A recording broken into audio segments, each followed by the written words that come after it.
هل يمكنك تقديم نفسك من فضلك؟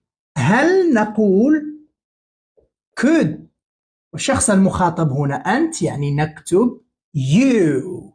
تقديم introduce نفسك yourself.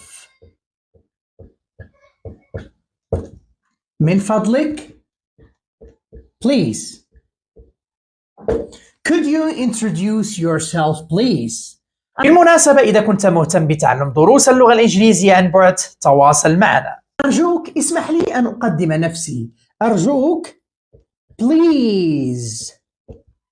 اسمح لي يعني نقول allow me. اسمح لي أن أقدم يعني to introduce يعني أن أقدم نفسي myself.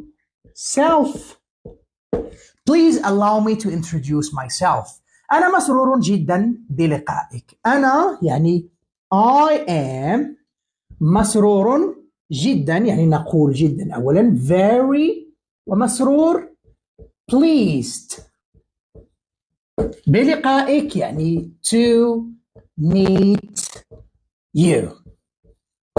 I'm very pleased to meet you.